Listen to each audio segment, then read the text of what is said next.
Hi guys, எல்லாம் எப்படி இருக்கீங்க? ஸோ நல்லா இருப்பீங்கன்னு நம்புகிறேன். ஸோ இன்றைக்கி பார்த்தீங்கன்னா வந்துட்டு நம்ம அப்பா கிட்ட போயிட்டு ஒரு ஸ்நாக்ஸ், ஸோ இந்த சம்மர் டைமில் வந்துட்டு சம்மருக்கு எதமாக வந்துட்டு ஒரு ஸ்நாக்ஸ் சொல்லி கேட்கலாம்.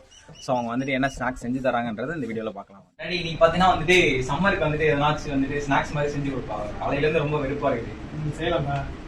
நீங்கள் பார்த்தீங்கன்னா வந்துட்டு அப்பா நமக்கு ஸ்நாக்ஸ் செஞ்சு தருவார். வாங்க என்ன செய்கிறாங்க. ஸோ நீங்கள் பார்த்தீங்கன்னா வந்துட்டு இந்த சம்மர் டைமில் வந்துட்டு நமக்கு ஸ்நாக்ஸ் கேட்டதுக்கு அப்பா வந்துட்டு மசாலோட செஞ்சு தரேன்னு சொல்லியிருக்காரு. ஸோ வாங்க வந்துட்டு எப்படி செய்யலான்றதை நம்ம பார்க்கலாம். என்ன செய்ய போறோம்னா மசாலோட செய்ய போகிறோம். அதுக்கு வந்து ஒரு பாத்திரத்தை எடுத்துக்கிறோம். பாத்திரத்தை எடுத்துன்னு ஒரு 500 கிராம் கடலப்பருப்பு எடுத்து அரைச்சி 3/4 பதத்தில் இந்த அளவுக்கு எடுத்து வச்சுக்கிறோம். பார்த்தீங்கன்னா வந்துட்டு ஒரு 1/2 கிலோ கடலப்பருப்பு எடுத்து ஒரு 3/4 பதம் அளவுக்கு அரைச்சி எடுத்துக்கிறோம். ஆமாம்.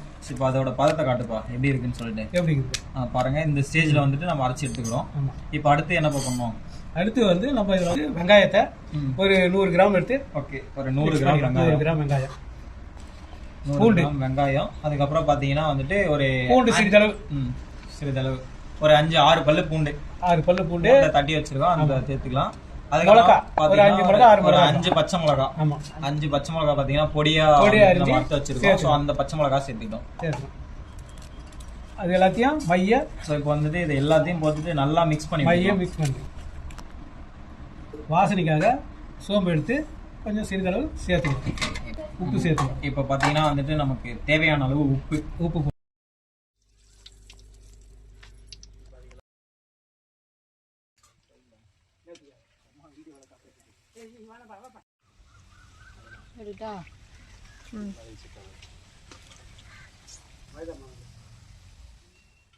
கைஸ், நம்ம பார்த்தீங்கன்னா ரொம்ப நேரமாக வெயிட் பண்ணது இதுக்கு தான். ஸோ அந்த வடை பார்த்தீங்கன்னா நமக்கு ரெடி ஆயிடுச்சு. அப்புறம் வாங்க எப்படி இருக்குன்னு சொல்லிட்டு டேஸ்ட் பண்ணலாம்.